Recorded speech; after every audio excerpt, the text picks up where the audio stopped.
श्री गणेशाय नमः। श्री हरि। श्रीमद् देवी भागवत। देव की महिमा का वर्णन तथा श्री कृष्ण अवतार के कथा प्रसंग में वसुदेव जी की बुद्धिमता से देवकी की कंस की तलवार से रक्षा, देवकी के बालक का कंस के द्वारा मारा जाना।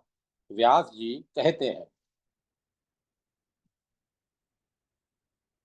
जन्मेजय पृथ्वी के भार मुक्त होने की कथा तथा कुरुक्षेत्र एवं प्रभास क्षेत्र में योग माया द्वारा सेना के संहार का प्रसंग भी बताता हूँ, सुनो।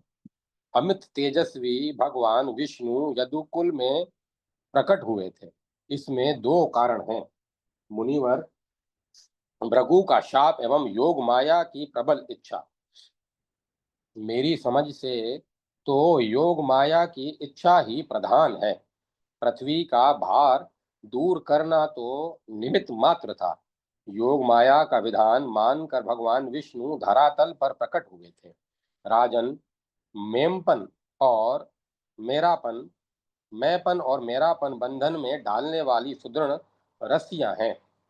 इनसे न बंध कर मुक्ति कामी और भुक्ति कामी दोनों ही प्रकार के योगी उन कल्याण स्वरूपिणी भगवती जगदम्बा की उपासना करते हैं, जिनकी किंचन मात्र भक्ति प्राप्त हो जाने पर भी प्राणी मुक्त हो सकता है। फिर ऐसा कौन पुरुष है जो उनकी उपासना न करे। किसी व्यक्ति के मन में यह आकांक्षा भी उठती है कि भुवनेशी माँ पाही कहूँ तो उसके मुंह से भुवनेशी इस शब्द के उच्चारण होते ही भगवती जगदम्बा उसे त्रिलोकी का वैभव प्रदान कर देती हैं। फिर माँ पाही कहने पर तो देने योग्य कुछ भी न रहने के कारण भगवती अपने ऊपर भक्त का ऋण स्वीकार कर लेती हैं। राजन, यह जान लेना परम आवश्यक है कि विद्या और अविद्या ये दोनों रूप उन भगवती के ही हैं। विद्या स्वरूपा भगवती के प्रसाद से प्राणी का उद्धार हो जाता है और अविद्या बंधन में डाल देती है। राजन, प्राणी का मरना और मरे हुए का जन्म पाना यह बिल्कुल निश्चित है। संपूर्ण प्राणियों की यह स्थिति चक्के की भांति चक्कर काटती रहती है। मोहजाल से भली भांति बंधा हुआ प्राणी उससे मुक्त हो जाए, यह कदापि संभव नहीं है, क्योंकि माया की विद्यमानता से मोहजाल का अभाव होना बिल्कुल असंभव है। राजन, सृष्टि के समुचित अवसर पर जन्म लेना और निधन के अवसर पर मर जाना यह अनिवार्य नियम है। ब्रह्मा आदि तक सब के सब इस नियम का पालन करते हैं। नृपवर जिसके वध में जो निमित्त बन चुका है, उसी के द्वारा उसकी मृत्यु होती है। विधि ने जो रच रखा है वह अवश्य होकर रहता है, उसे कोई विफल नहीं बना सकता। जन्म मरण बुढ़ापा रोग अथवा सुख एवं दुख जिसके लिए जो विधान निश्चित है, उसे वह भोगना ही पड़ता है। जगत में ऐसा कोई भी नहीं है जो उस निर्णय को काट सके। प्रमाण प्रत्यक्ष दिख रहा है। ये महाभाग सूर्य और चंद्रमा सबको सुखी बनाने में संलग्न रहते हैं, किंतु अवसर पाकर उन्हें भी शत्रु सताया करता है। ये उसकी पीड़ा से सदा के लिए मुक्त नहीं हो सकते। राजन, देखो, सूर्य नंदन शनि को क्षय रोग का शिकार होना पड़ा है। चंद्रमा कलंक की होकर समय काटते हैं। इससे सिद्ध है कि महान से महान व्यक्ति के लिए भी विधि के विधान को मिटा देना अत्यंत असंभव है। महाराज, योग माया महान बलवती है। इसके विषय में मैं कहाँ तक क्या कहूँ। जिसका नचाया हुआ वह यह सारा विश्व अब भी चक्कर काट रहा है। भगवती की इच्छा से भगवान विष्णु के अनेक अवतार होते हैं। प्रत्येक अवतार में वे भांति भांति के लीलाएं करते हैं। भगवान श्री कृष्ण देवताओं का कार्य सिद्ध करने के लिए मनुष्य रूप धारण करके धरातल पर पधारे थे। उन्होंने जो कार्य किए हैं वे भी मुझसे संक्षेप में तुमसे संक्षेप में कहूंगा। प्राचीन समय की बात है, यमुना के मनोहर तट पर मधुवन नाम का एक वन था। वहां लवणासुर नाम से विख्यात एक प्रतापी दानव रहता था। इसके उसके पिता का नाम मधु था। वर के प्रभाव से लवणासुर के अभिमान की सीमा नहीं थी। उस दुष्ट के द्विजाति मात्र कष्ट पा रहे थे। उस दुष्ट से द्विजाति कष्ट पा रहे थे। महाभाग लक्ष्मण के छोटे भाई शत्रुघ्न ने उस महाभिमानी दैत्य को संग्राम में मार डाला और वही मथुरा नाम की एक अत्यंत रमणीय नगरी बसा दी। मेधावी शत्रुघ्न के दो कुमार थे जिनकी आंखें कमल के समान थी। उन्होंने उन दोनों पुत्रों को मथुरा के राज्य का व्यवस्थापक बना दिया। आयु समाप्त होने पर वे स्वयं स्वर्ग सिधारे गए। समय अनुसार सूर्यवंशी राजाओं की सत्ता मिट गई। तब यादव उस मुक्तिदायिनी मथुरा के शासक हुए। राजन, ये सब बातें आज से बहुत पूर्व की हैं। ययाति के एक वंशज का नाम शूरसेन था। महाराज, वे मथुरा के राजा हुए थे और वहां की सारी संपत्ति भोगने का सुअवसर उन्हें प्राप्त था। वरुण के शापानुसार कश्यप जी उन्हीं के वंशज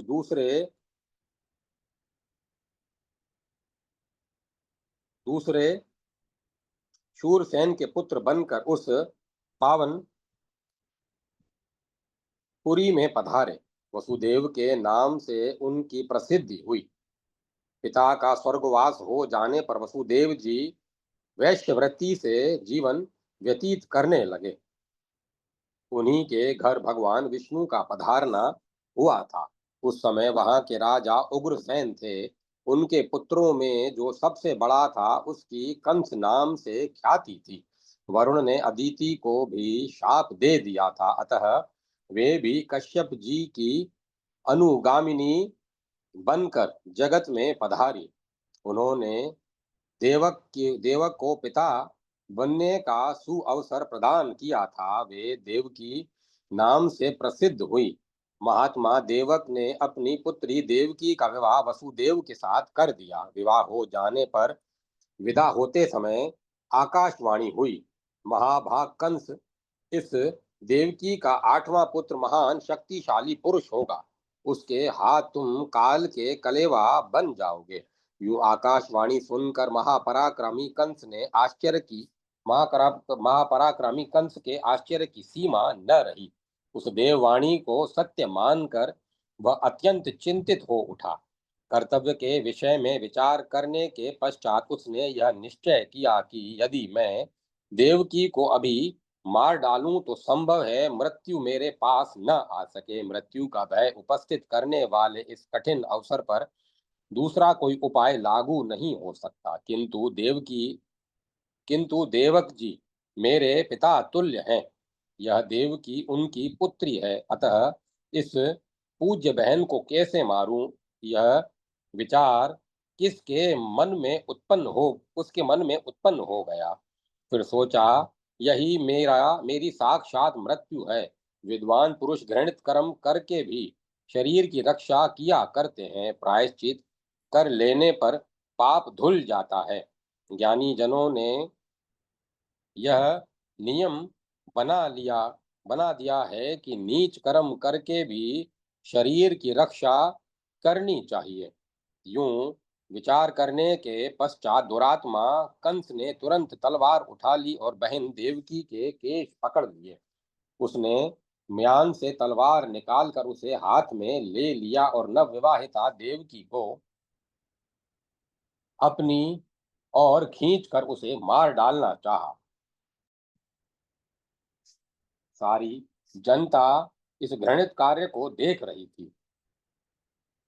देवकी मारी जा रही है, यह देखकर बड़े जोर का हाहाकार मच गया। वसुदेव जी का साथ देने वाले बहुत से वीर योद्धा युद्ध करने के लिए उद्यत हो गए। उन्होंने हाथ में धनुष उठा लिए। वसुदेव जी के वे सभी सहायक बड़े अद्भुत उत्साही थे। उनकी दृष्टि में देव माता देव की कंस की कृपा पात्र थी, अतः उन्होंने कंस से कहा, इसे छोड़ दो, छोड़ दो। कंस को लाचार होकर उसे छोड़ देना पड़ा। कंस के साथ वे महान भयंकर युद्ध करने लगे। उन सब की बुद्धि बड़ी विलक्षण थी। कंस भी साधारण व्यक्ति नहीं था। उस महान भयंकर एवं रोमांचकारी युद्ध के आरंभ हो जाने पर यदुकुल के जो प्रसिद्ध वृद्ध पुरुष थे, उन्होंने कंस को युद्ध करने से रोकने की बहुत चेष्टा की और कहा, वीर, तुम में ऐसी मूर्खता कहाँ से आ गई? यह तुम्हारी आदरणीय बहन है, इसे मार देना सर्वथा अनुचित है।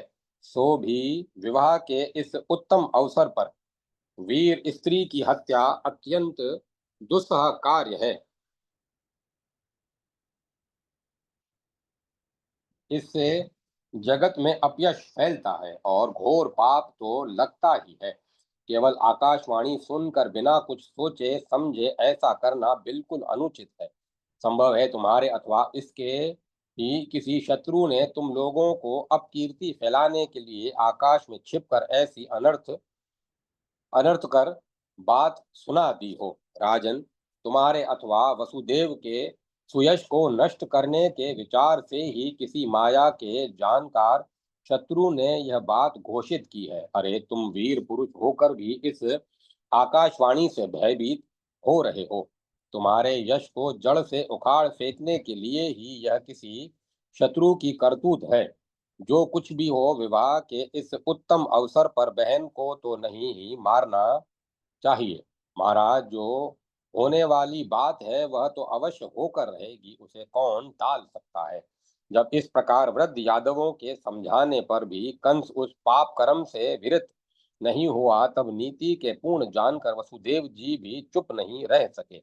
उन्होंने उस दुष्ट से कहा, कंस, इस अवसर पर मैं तुमसे सच्ची बात कह रहा हूँ। सत्य पर ही तीनों लोक टिके हुए हैं। देखो, देवकी के बच्चे उत्पन्न होते ही मैं उन सबको लाकर तुम्हें सौंप दूंगा। राजन, यदि जन्म होते ही बच्चा आपको न ला दूं तो उस पाप के परिणाम स्वरूप मेरे पूर्वज भयंकर कुंभी पाक नरक में गिर जाए। वसुदेव जी के इस अंतिम निर्णय को सुनकर नागरिक गण तुरंत कंस के प्रति बोल उठे, बहुत ठीक, बहुत ठीक। फिर कहा, वसुदेव जी बड़े महात्मा पुरुष हैं, ये कभी झूठ नहीं बोलते।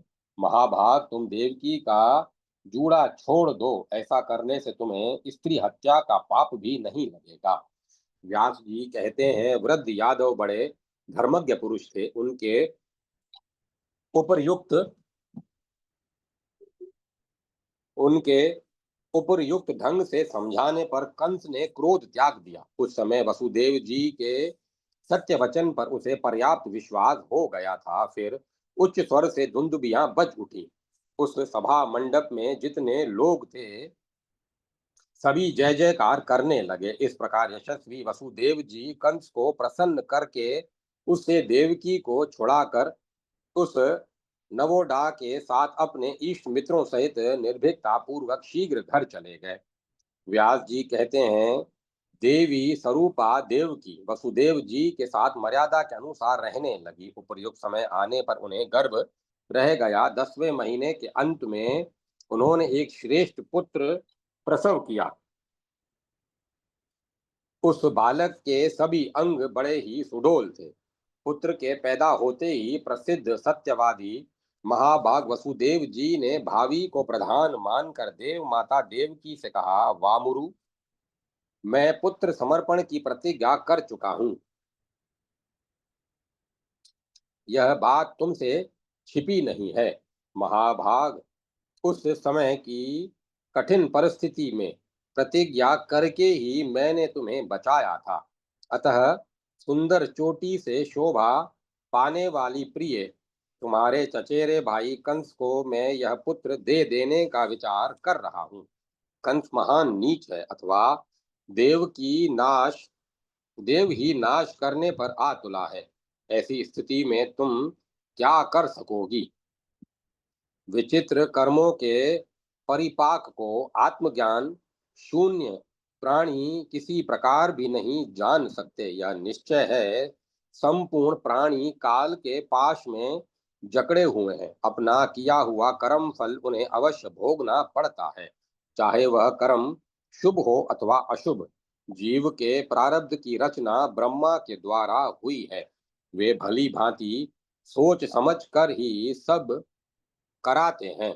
देवकी ने कहा, स्वामिन, पूर्व जन्म के पापों का परिमार्जन करने के लिए प्रायश्चित किया जा सकता है। महात्मा पुरुषों ने धर्मशास्त्रों के धर्मशास्त्रों में इसका स्पष्ट उल्लेख किया है।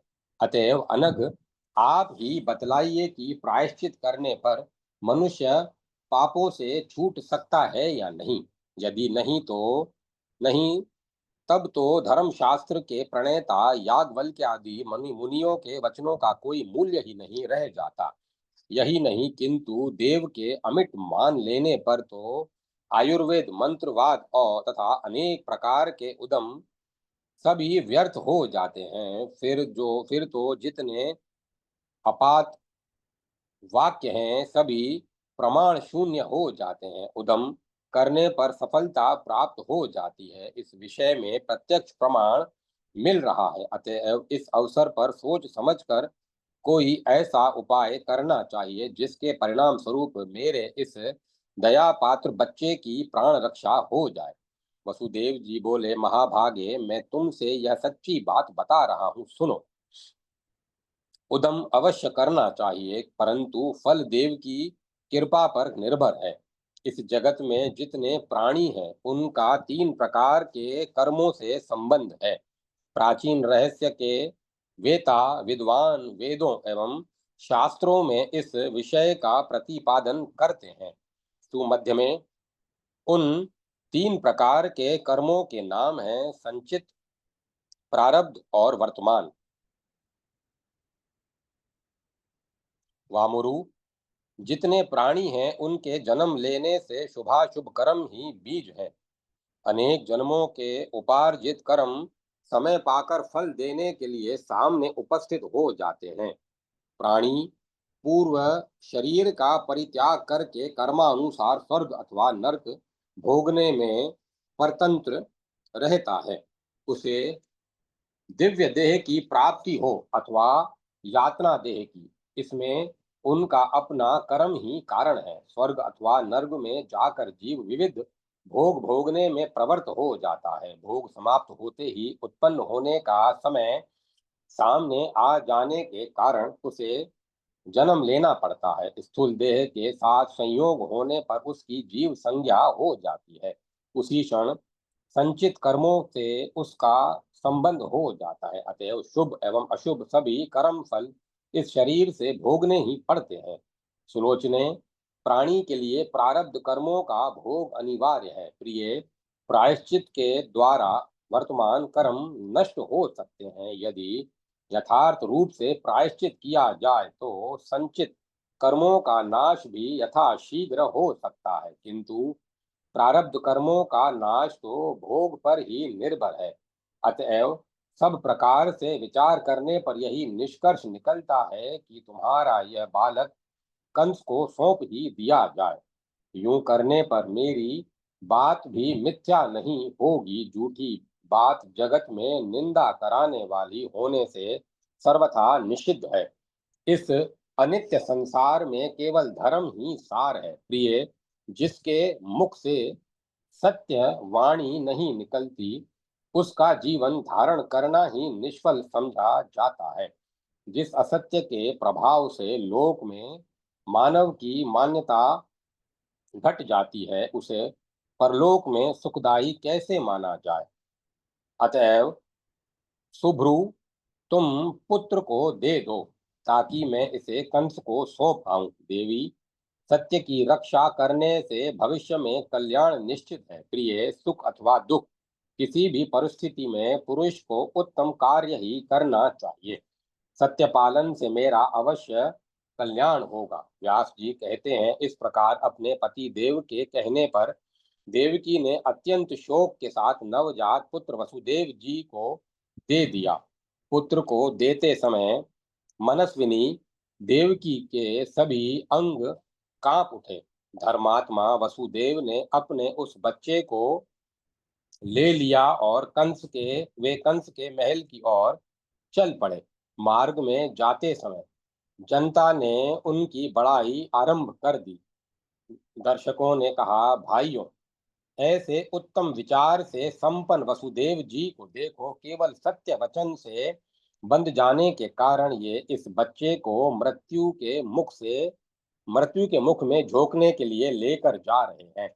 ये महान सत्यवादी है, कभी दूसरों की निंदा नहीं करते। इन्हीं का जीवन सफल है। अजी देखो, इनका यह कैसा अद्भुत कर्म है। व्यास जी कहते हैं, राजन, इस प्रकार मार्ग के लोगों के मुख से वसुदेव जी की बड़ाई के शब्द निकल रहे थे।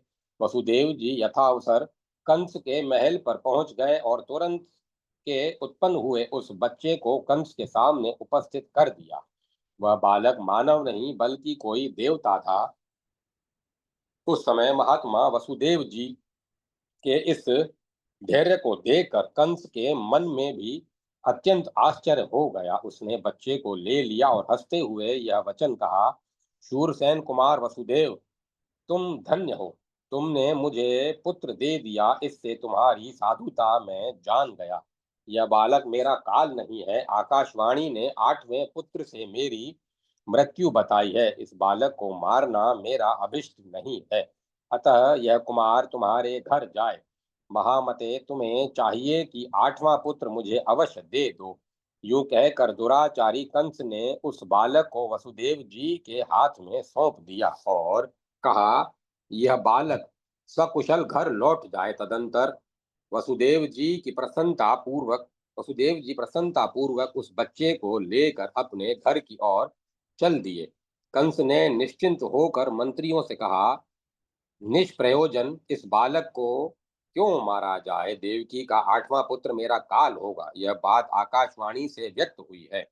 अतएव इस पहले बच्चे को मारकर मैं क्यों पाप का बोझ सिर पर लादूं। उस समय जितने विचार कुशल श्रेष्ठ मंत्री बैठे थे, उन सब के मुंह से हाँ महाराज, बहुत ठीक है, ये शब्द निकल पड़े। फिर कंस ने सबको जाने की अनुमति दे दी और सभी अपने अपने घर चले गए। सबके चले जाने पर मुनिवर नारद जी वहां पधारे। उनके आते ही कंस ने अपने आसन से उठकर उनका स्वागत किया तथा पाद एवं अर्घ्य आदि की समुचित व्यवस्था की। तत्पश्चात राक्षस राज कंस ने मुनि से कुशल पूछकर कहा, महाराज, आपने कैसे पधारने की कृपा की। तब नारद जी ने हंसकर कंस से कहा, महाभाग कंस, मैं सुमेरु पर्वत पर गया था। वहां ब्रह्मा प्रभृति सभी प्रमुख देवता सावधान होकर बैठे थे। उनमें परस्पर परामर्श हो रहा था कि वसुदेव की धर्म पत्नी देवकी के गर्भ से देवादिदेव भगवान विष्णु तुम्हें मारने के लिए जन्म धारण करेंगे।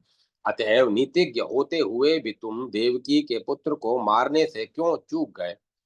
कंस ने कहा, मैं देवकी के 8वें पुत्र को मारूंगा। आकाशवाणी ने उसे ही मेरा काल बतलाया है। नारद जी बोले, महाराज, अच्छी बुरी हर प्रकार की नीतियों से तुम अपरिचित ही रह गए। देवताओं की माया का बल तो तुम जानते ही हो। फिर मैं तुम्हें क्या बताऊं। अपने कल्याण की इच्छा रखने वाले शूरवीर पुरुष को चाहिए कि एक छोटे से शत्रु की भी उपेक्षा न करे। यदि जोड़ा जाए तो वे सभी बच्चे 8वें कहे जा सकते हैं। यह सब जानते हुए भी तुमने मूर्खतावश इस शत्रु को छोड़ दिया। इस प्रकार कहकर श्रीमान नारद जी तुरंत वहां से चल पड़े। उनके चले जाने पर उस प्रचंड मूर्ख कंस ने बालक को मंगवा लिया और उसे पत्थर पर पटक कर स्वयं सुख का अनुभव करने लगा। अध्याय 20-21 समाप्त। जय माता सरस्वती। जय मां सरस्वती। कंस के हाथ मारे जाने वाले देवकी के 6 बालकों के पूर्व जन्मों की कथा तथा देवता और दानवों के वंशावतार का वर्णन। जन्मेजय ने पूछा, दादाजी, उस बालक ने पूर्व जन्म में कौन सा ऐसा पाप किया था जिसके परिणाम स्वरूप यह अत्यंत उत्पन्न होते ही दुराचारी कंस के हाथ मृत्यु के मुख में चला गया। मुनिवर नारद जी भी, जो परम ज्ञानी धर्म परायण एवं प्रधान ब्रह्मवेता थे, फिर वे ऐसा पाप क्यों कर बैठे? स्वयं पाप करने वाला और कहकर पाप कराने वाला दोनों समान पापी होते हैं, ऐसा विज्ञजनों का कथन है। तो फिर नारद मुनि ने दुराचारी कंस को इस घोर पाप कर्म में प्रवृत्त होने के लिए क्यों प्रेरणा की? इस विषय में मुझे महान संदेह हो रहा है, अतः आप यह बताने की कृपा करें कि किस कर्म विपाक से बालक की तुरंत मृत्यु हो गई।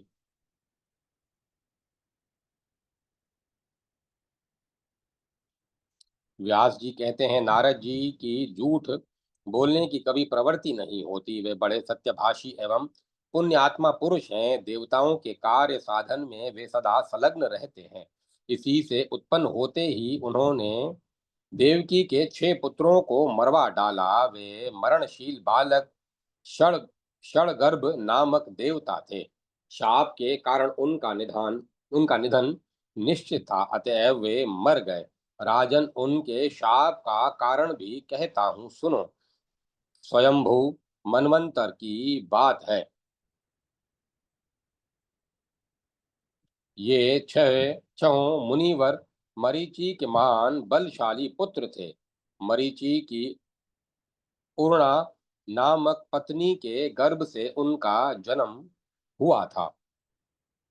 ये धर्मशास्त्र के प्रकांड विद्वान थे। एक समय की बात है, ब्रह्मा जी की किसी बात को देखकर इन मरीचि कुमारों को हंसी आ गई। तब ब्रह्मा जी ने शाप दे दिया, तुम यहाँ रहने योग्य नहीं हो।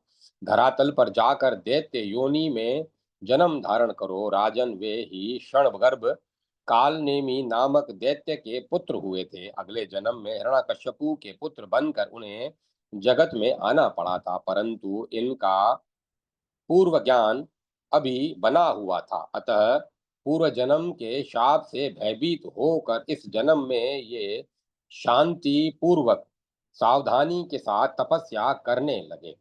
तब इन क्षणगर्भ पर प्रसन्न होकर ब्रह्मा जी वर देने को प्रस्तुत हो गए। ब्रह्मा जी बोले, महाभागों, तुम मेरे कृपा पात्र पौत्र हो। पूर्व काल में मैंने तुम्हें शाप दे दिया था, किंतु अब मैं तुम पर प्रसन्न हूँ। तुम अभिष्ट वर मांग लो। व्यास जी कहते हैं, ब्रह्मा जी के वचन सुनकर क्षणगर्भों का मन प्रसन्नता से भर गया। वे अपना कार्य सिद्ध करने में तत्पर तो थे ही, अतः सबने अपना अभिलक्षित वर मांग लिया। क्षणगर्भों ने कहा, पितामह ब्रह्मा जी, यदि आप प्रसन्न हैं तो हमें यथेष्ट वर देने की कृपा करें। हमारी चाह यह है कि जितने देवता, मानव, महोरग, गंधर्व और सिद्धेश्वर हैं, उन सब से हम अवध्य हो जाएं। उनमें से कोई भी हमें न मार सके। व्यास जी कहते हैं, तब ब्रह्मा जी ने क्षणगर्भों से कहा, तुम्हारी ये सभी अभिलाषाएं पूर्ण होंगी। महाभागों, अब तुम जा सकते हो। मेरी वाणी अमोघ है, इसमें संशय नहीं करना है।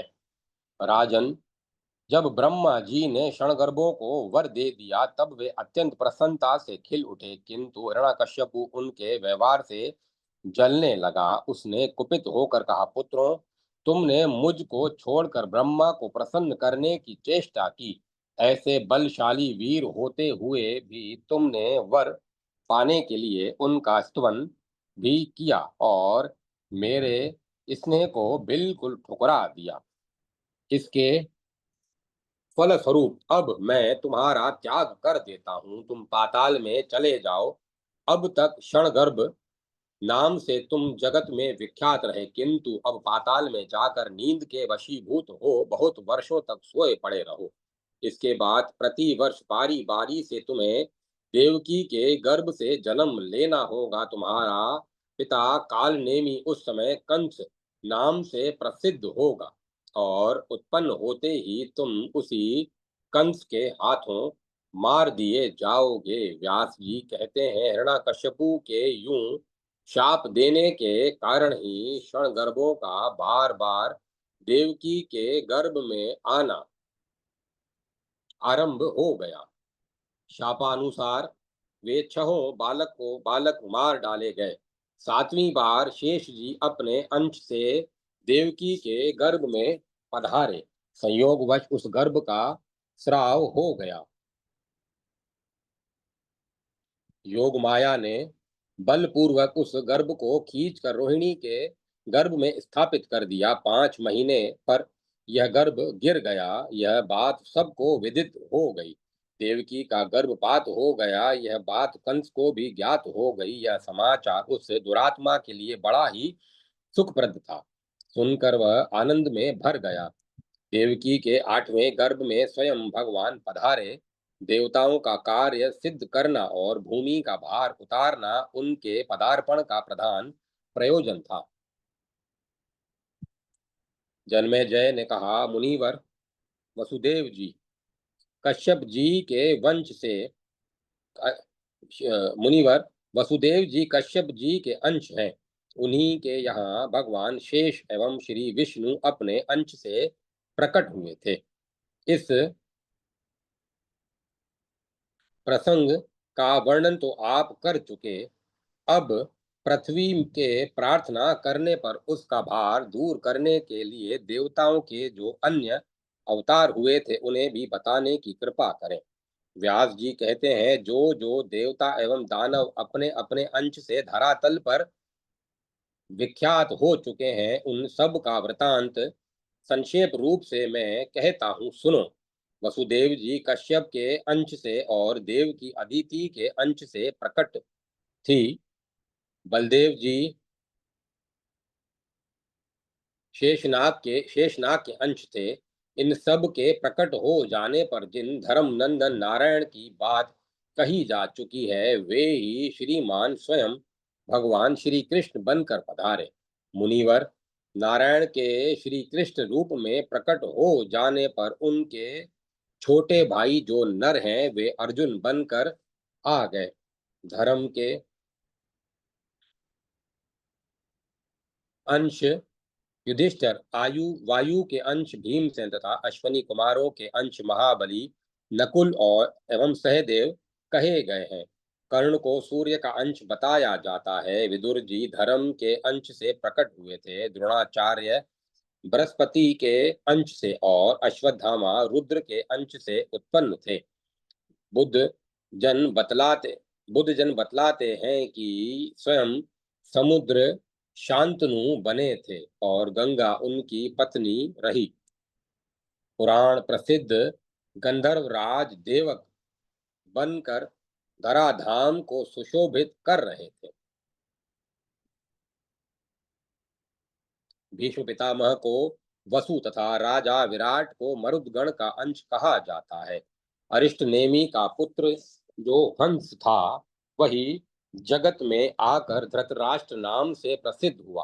कृपाचार्य को किसी एक मरुदगण का अंश और कृतवर्मा को किसी दूसरे मरुदगण का अंश बताया जाता है। राजन, दुर्योधन को कली का अंश और शकुनी को द्वापर का अंश समझो। प्रसिद्ध सोमनंदन सुवर्चा भूमंडल पर सोम सोम प्ररु यादव नाम से विख्यात हुए।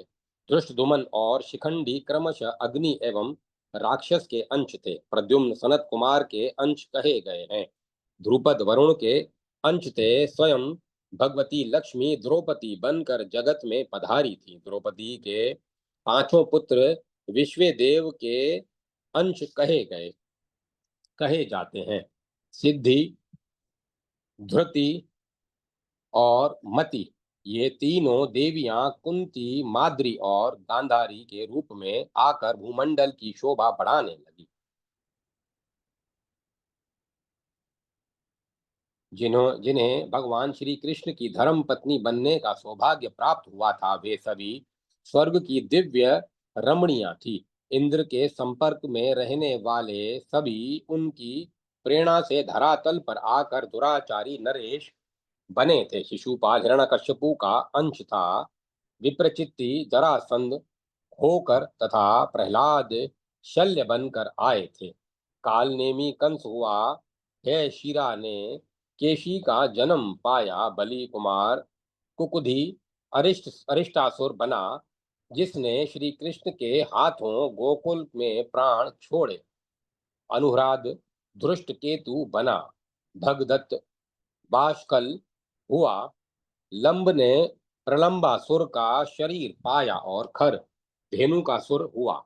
वराह और किशोर नामक दो जो अत्यंत भयंकर दो दैत्य थे, वे धरातल पर चाणुर और मुष्टिक नामक प्रख्यात पहलवान हुए। दिति का पुत्र जो अरिष्टासुर था, वह कुवलयापिड़ हाथी के नाम से विख्यात हुआ। बलि की पुत्री पूतना बनी और उसका छोटा भाई बकासुर कहलाया। यम, रुद्र, काम और क्रोध, इन चारों के अंश से महाबली अश्वत्थामा का जन्म हुआ था। जिस समय ब्रह्मा प्रभृति प्रधान देवता प्रार्थना करने के लिए भगवान श्री हरि के पास पधारे थे, उस समय भगवान ने उन्हें काले और सफेद रंग के दो केश दिए थे। तदंतर पृथ्वी को भार मुक्त करने के लिए उस काले केश से भगवान श्री कृष्ण और सफेद बाल से महाभाग श्री बलराम जी का प्राकट्य हो गया। जो पुरुष भक्ति भाव पूर्वक इस अंशा अवतरण के प्रसंग को सुनता है, वह संपूर्ण पापों से छुटकारा पाकर अपने बंधु बांधवों के साथ आनंद का भागी होता है। अध्याय 22 समाप्त। जय माता सरस्वती। जय माता सरस्वती। कारागार में भगवान श्री कृष्ण का अवतार वसुदेव जी के द्वारा श्री कृष्ण को नंद भवन में पहुंचाना, योग माया के द्वारा कंस को चेतावनी, नवजात बालकों को मारने के लिए कंस का राक्षसों को आदेश, श्री कृष्ण अवतार का संक्षिप्त चरित्र, नंदो उत्सव से लेकर प्रद्युम्न के जन्म तक की कथा। व्यास जी कहते हैं, नारद जी के आदेशानुसार उग्रसेन पुत्र कंस ने जब देवकी के 6 बच्चों को मार डाला और 7वां गर्भ गिर गया, तब 8वें गर्भ की रक्षा करने के लिए अत्यंत सजग होकर वह प्रयत्न में लग गया। इसी गर्भ से उत्पन्न हुआ बालक मेरा काल है। उसके चित्त में यह चिंता क्षण भर भी दूर नहीं हो पाती थी। उचित समय आने पर भगवान श्री हरि वसुदेव जी के अंदर प्रविष्ट होकर लीला से ही देवकी के गर्भ से में विराजमान हो गए। उसी समय भगवती योग माया ने देवताओं का कार्य सिद्ध करने के विचार से इच्छा अनुसार यशोदा के गर्भ में प्रवेश किया। गोकुल में रोहिणी जी थी, उनके गर्भ में बलराम जी प्रकट हो चुके थे। कारण कंस के भय से उद्विग्न होकर वसुदेव जी की वे प्रेयसी भार्या रोहिणी उस समय गोकुल में कालक्षेप कर रही थी। तदंतर कंस ने देववंदिता देवकी को कारागार में बंद कर दिया। उसकी रखवाली करने के लिए बहुत से सेवक नियुक्त कर दिए गए। अपनी धर्म पत्नी पर वसुदेव जी का अनुपम प्रेम था। प्रेम के सूत्र में बंध कर वे भी स्त्री के साथ कैद में पड़े थे। प्रति क्षण पुत्र जन्म की चिंता उनके मन में खटक रही थी। जब देवताओं का कार्य संपन्न करने के लिए भगवान विष्णु देवकी के गर्भ में पधारे, तब समस्त देवताओं ने आकर उनकी स्तुति की। क्रमशः गर्भ की अवधि पूर्ण हो गई। 10वां महीना शुभ श्रावण पड़ा था। उसके कृष्ण पक्ष में अष्टमी तिथि को रोहिणी नक्षत्र का प्रवेश हो गया था।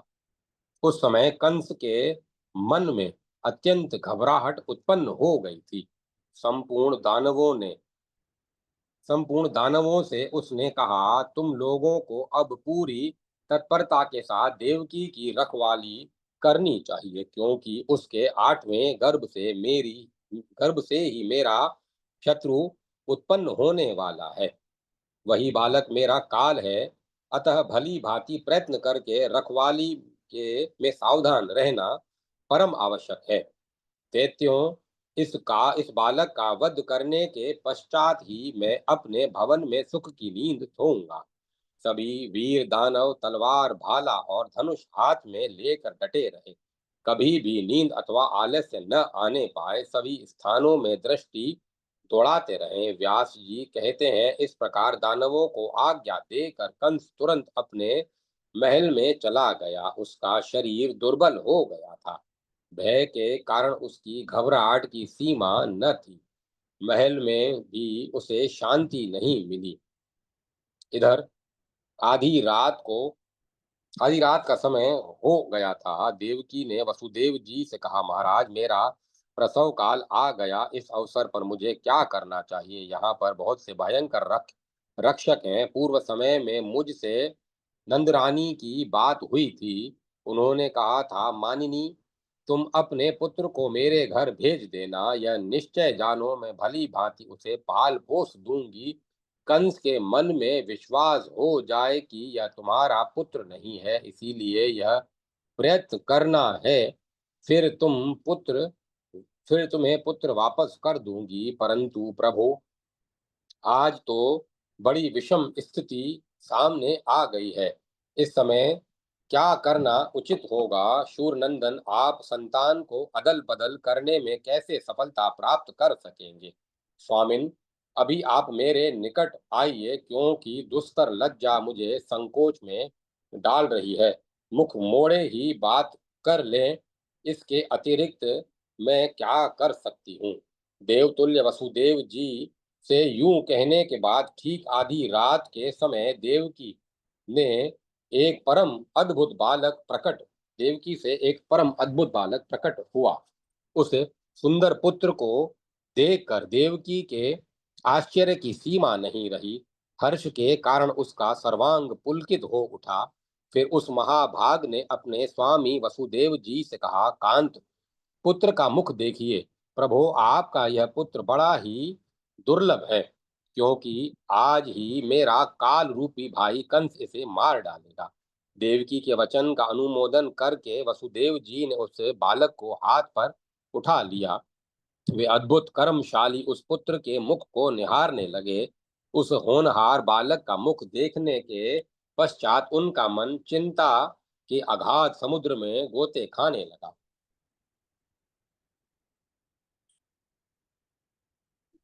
सोचा, क्या करूं इस बच्चे के लिए मुझे किसी प्रकार दुख का सामना न करना पड़े। वे यूं व्याकुलता पूर्वक सोच रहे थे, इतने में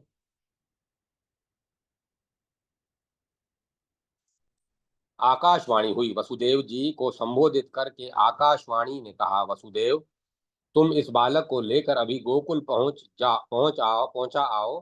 संपूर्ण रक्षकों को नींद से अचेत कर दिया गया है। आठों दरवाजों के फाटक खुल गए हैं।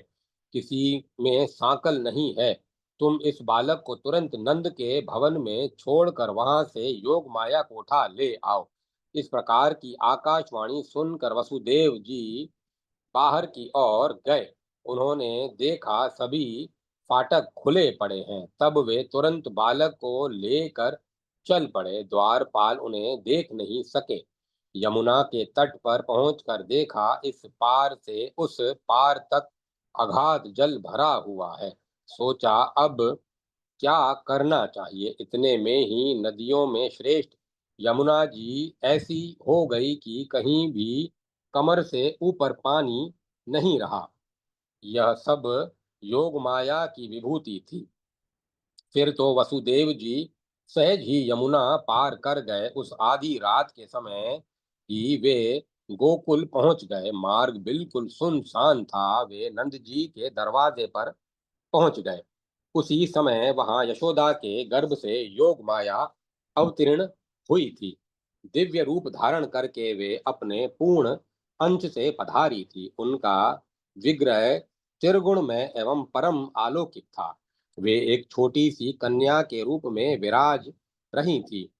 उस अवसर पर सर्वेश्वरी भगवती ने स्वयं दासी का वेश बना लिया। अपने कमल जैसे कोमल हाथ पर उस दिव्य कन्या को लेकर वह बाहर आई और उसे वसुदेव जी को दे दिया। वसुदेव जी ने भी दासी वेश धारण करके पधारने वाली उस सर्वेश्वरी के कर कमल पर अपने पुत्र को रख दिया। वसुदेव जी ने भी दासी वेश धारण करके पधारने वाली उस सर्वेश्वरी के कर कमल पर अपने पुत्र को रख दिया और उस कन्या को लेकर वे बड़ी प्रसन्नता के साथ शीघ्रता पूर्वक वहां से चल दिए। कुछ ही क्षणों बाद वे कारागार में आ पहुंचे और देवकी की शैया पर उन्होंने उस कन्या को लेटा दिया। बहुत दूर न जाकर वे स्वयं पास ही बैठ गए और अत्यंत चिंतित एवं भयातुर होकर कालक्षेप करने लगे। इतने में कन्या ने उच्च स्वर से रोना आरंभ किया। फिर तो प्रसव के समय जो सूचित करने के लिए नियुक्त किए गए राज कर्मचारी जाग पड़े। कन्या का रुदन सुनकर उनके आनंद की सीमा न रही। तुरंत उस रात में ही जाकर कंस को सूचित किया, महामते, देवकी के बच देवकी के बच्चा उत्पन्न हो गया। आप शीघ्र वहां पधारिए।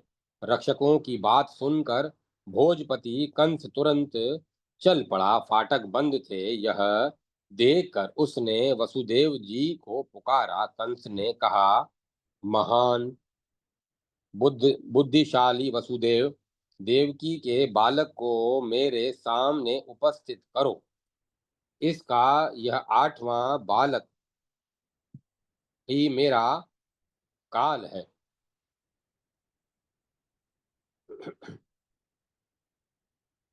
मेरे शत्रु श्री हरि स्वयं बालक बनकर आए हैं, अतः उन्हें मैं अभी मार डालूंगा। व्यास जी कहते हैं, कंस की बात सुनकर वसुदेव जी भयभीत हो गए। उनकी आंखें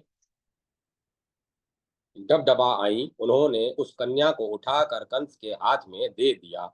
उनके नेत्र जल बरसा रहे थे। उस कन्या को देखकर राजा कंस महान आश्चर्य में पड़ गया। सोचा, आकाश से देववाणी हुई थी कि नारद मुनि ने भी कहा था, पर सब के सब मिथ्या सिद्ध हुए। यह बेचारा वसुदेव तो महान कष्ट में रहकर स्वयं समय व्यतीत कर रहा है। यह भला झूठी बात कैसे बना सकता है। मेरे सभी रक्षक बड़ी सावधानी के साथ अपने काम में संलग्न थे, इसमें किंचन मात्र संदेह नहीं है।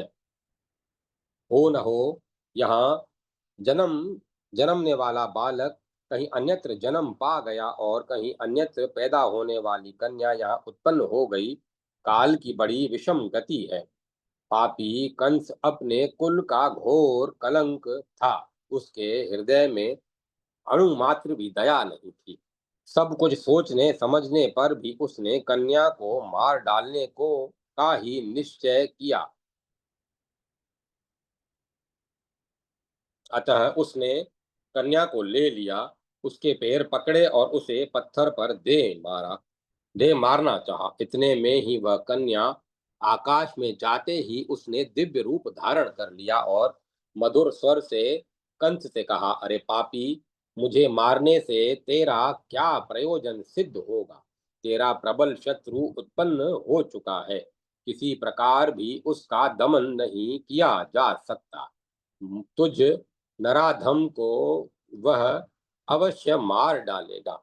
यूं कहकर कल्याण स्वरूपिणी देवी स्वच्छंदता पूर्वक आकाश में विराजमान हो गई।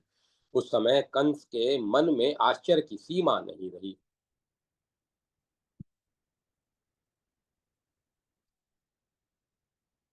वह अपने घर चला गया। उसके मन में भय के कारण घबराहट उत्पन्न हो गई थी।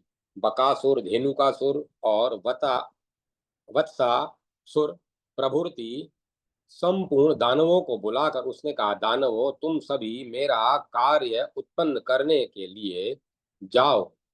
जहां कहीं भी बालक जन्मे, उत्पन्न होते ही उसे मार डालना। बालकों को मारने वाली पूतना अभी नंद के गोकुल में चली जाए।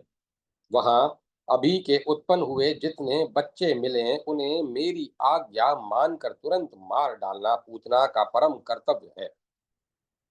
धेनुकासुर, वत्सासुर, केशी, प्रलभ और पक, ये समस्त दानव मेरा कार्य सिद्ध करने के विचार से गोकुल में ही डटे रहें। इस प्रकार संपूर्ण दानवों को आदेश देकर पापी कंस अपने महल में चला गया। उसके मन पर चिंता की घटा घिरी थी।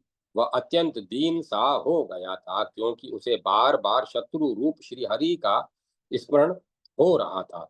व्यास जी कहते हैं, प्रातः काल होते ही नंद जी महल में पुत्रोत्सव मनाया जाने लगा। यह बात चारों ओर फैल गई। किसी दूत के मुख से कंस ने भी सुन लिया। वसुदेव जी की स्त्रियां आदि सभी नंद के गोकुल में ठहरे हुए हैं। यह बात कंस से अविदित नहीं रही। अतएव भारत गोकुल के विषय में उसे महान संदेह उत्पन्न हो गया। उसके पूर्व नारद जी भी सभी कारण बता चुके थे। उन्होंने स्पष्ट कह दिया था, गोकुल में जो नंद प्रभुति तथा उसकी उनकी स्त्रियां हैं, वे सभी देवता हैं। देवकी और वसुदेव आदि वे भी वे ही हैं। निश्चय ही वे तुम्हारे शत्रु हैं। नारद जी के इस वचन से कुल में कलंक लगाने वाला वह कंस वस्तु स्थिति को भली भांति समझ गया था। बड़े से बड़ा पाप भी उसकी प्रवृत्ति को हो जाती थी। राजन, उसका मन क्रोध से ओतप्रोत था। समयानुसार पूतना, बकासुर, वत्सासुर, महाबली, धेनुकासुर और प्रलंब, ये सभी असुर अमित तेजस्वी श्री कृष्ण के हाथ मृत्यु के मुख में चले गए। श्री कृष्ण ने गोवर्धन पर्वत को हाथ में उठा लिया। इस अद्भुत कर्म को सुनकर कंस के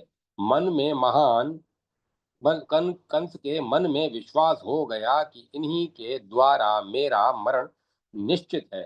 फिर केशी के निधन का समाचार मिलने पर उसके मन में अत्यंत उदासी छा गई। तब वह धनुष यज्ञ देखने के बहाने श्री कृष्ण और बलराम को बुलाने के यत्न में लग गया।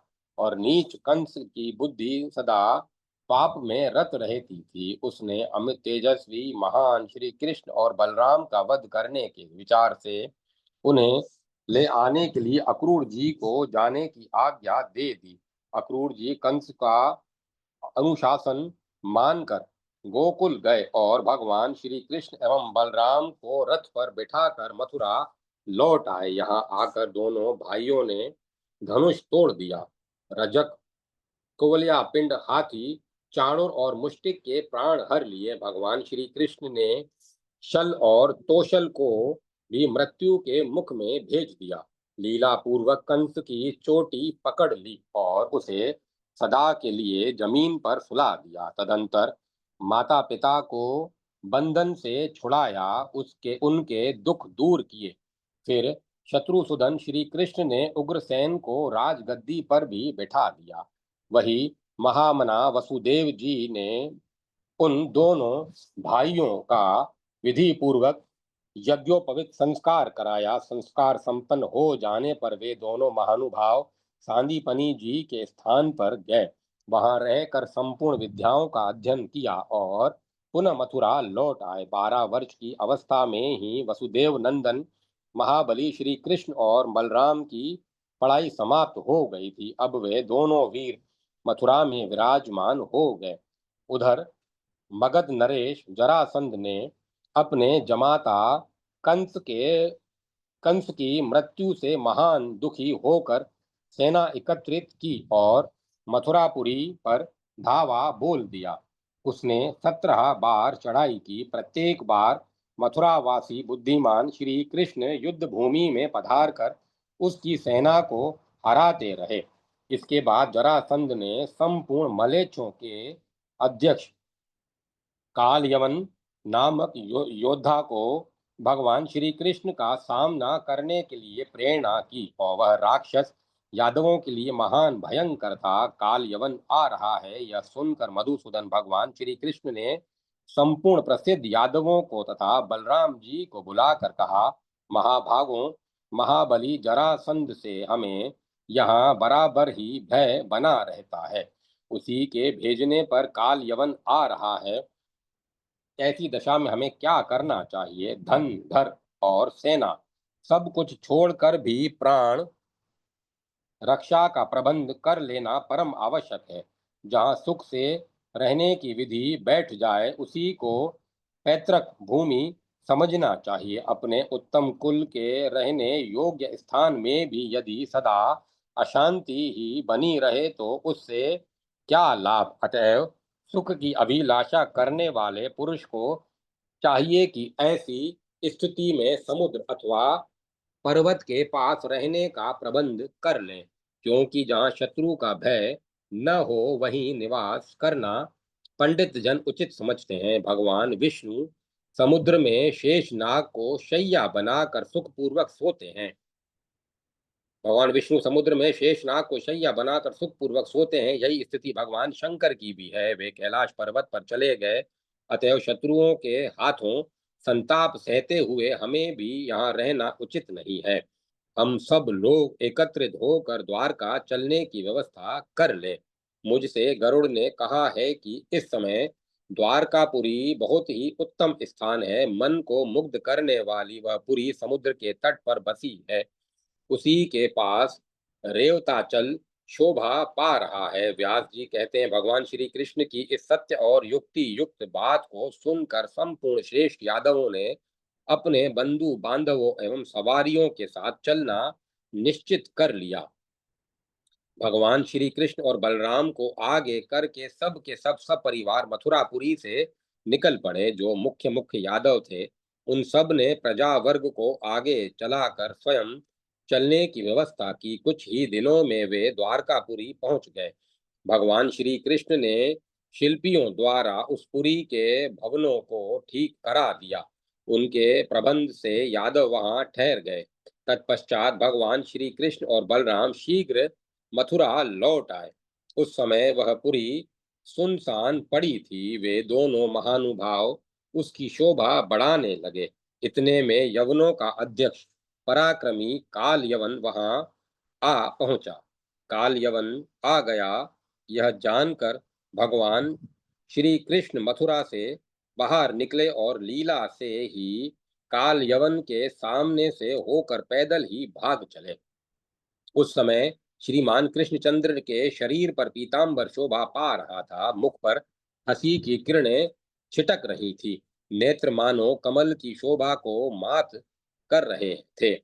उन्हें सामने से भागते देखकर दुराचारी काल यवन भी अनाप शनाप बकता हुआ पैदल ही उनके पीछे दौड़ा। अब भगवान श्री कृष्ण और काल यवन वहां पहुंचे जहां महान प्रतापी राजऋषि मुचुकुंद सो रहे थे। राज ऋषि मुचुकुंद को देखकर भगवान वहीं अंतर ध्यान हो गए। क्या काल यवन भी वहीं पहुंच गया। देखा कोई सो रहा है, उसने समझा ये ही श्री कृष्ण है। अतः उसने राज ऋषि पर पैर से प्रहार करना आरंभ कर दिया। तब महाबली मुचकुंद जी की नींद टूट गई। क्रोध से उनके नेत्र लाल हो गए। उनकी दृष्टि पड़ते ही काल यवन जल कर राख हो गया। काल यवन को भस्म कर देने के पश्चात राज ऋषि मुचकुंद को कमल लोचन भगवान श्री कृष्ण के दर्शन प्राप्त हुए। वे भगवान के चरणों में मस्तक झुकाकर वन की ओर चल पड़े। श्री कृष्णचंद्र ने भी बलराम जी को साथ लेकर द्वारका के लिए प्रस्थान किया। द्वारका आकर महाराज उग्रसेन को वहां का राजा बनाया और स्वयं इच्छा अनुसार विचरने लगे। रुक्मणी के विवाह का स्वयंवर सजा था। शिशुपाल से विवाह की बात निश्चित हो गई थी, परंतु भगवान श्री कृष्ण उन्हें हर ले आए। उन्होंने रुक्मणी के साथ विवाह कर लिया। तत्पश्चात वे जामवती, सत्यभामा, मित्रविंदा, कालिंदी, लक्ष्मणा, भद्रा तथा नग्नजीति प्रभृति दिव्य देवियों को बारी बारी से ले आए और उन सब के साथ पाणी ग्रहण संस्कार कर लिया। राजन, उस इस प्रकार उनकी 8 पत्नियां हुई। वे सभी अप्रीतम सुंदरी थी। रुक्मणी के गर्भ से प्रियदर्शन प्रद्युम्न का जन्म हुआ। भगवान श्री कृष्ण ने प्रद्युम्न के जात कर्म आदि सभी संस्कार संपन्न किए। प्रद्युम्न जी प्रसव गृह में थे। पराक्रमी शंबरासुर वहां से उन्हें हर ले गया। उसने प्रद्युम्न जी को अपनी नगरी में ले जाकर मायावती के पास रहने की व्यवस्था कर दी। इधर पुत्र का हरण देखकर भगवान श्री कृष्ण का मन अत्यंत उद्विग्न हो गया। ऐसी दशा में उन्होंने भक्ति भाव पूर्वक उन भगवती की शरण ली जिन्होंने व्रतासुर आदि दैत्यों को खेल ही खेल में मार डाला था। इसके बाद भगवान ने योग माया की उत्तम स्तुति आरंभ की। स्तुति के पद बड़े ही सुंदर हैं। सार गर्भित अक्षरों और एवं वाक्यों से उन पदों की पूर्ति हुई है। भगवान श्री कृष्ण का माता पूर्व काल की बात है, मैं बद्री का आश्रम के में धर्म के घर पुत्र बना था। तुम में मेरी अटूट श्रद्धा थी। तपस्या के प्रभाव से मैंने तुम्हें प्रसन्न कर लिया था। फूलों से तुम्हारी पूजा होती थी जननी, क्या तुम्हें वे बातें विस्मृत हो गईं?